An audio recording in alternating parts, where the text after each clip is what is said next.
Tātad te esam Ņujorkā, pareizāk sakot, Times Square'ā. Te ir pilsēta ar vairāk nekā 8,3 miljoniem iedzīvotāju. Tas ir te jau kādas 4 Latvijas. Ņujorka faktiski ir Amerikas finanšu un tirdzniecības galvaspilsēta. Vašingtonā ir vairāk valdības sēdēklis, bet ļoti daudz svarīgu lēmumu tiek pieņemti tieši šeit.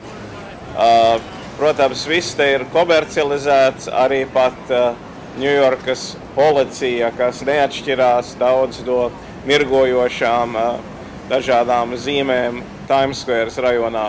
Šeit kādreiz vislielākais un augstākais debesskrāps, tas, kurā filmā King Kongs kāpa pats King Kongs un tika notriekts no gaisa.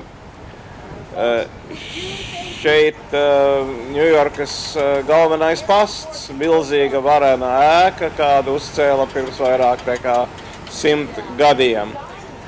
Te, protams, redz visādus cilvēkus, šādus īpatnējus jauniešus Greenwich Village'ā, un arī dažus citus labus kuriozus, kā piemēram šeit ķīniešu demonstrācija ķīniešu valodā, jo lieta, pa ko viņi ir satraukti, ir tas, ka viens bagāts Amerikas ķīnietis taisās noplēst zemu ienākumu iedzīvotāju mājas un celt kādu lepnu ēku.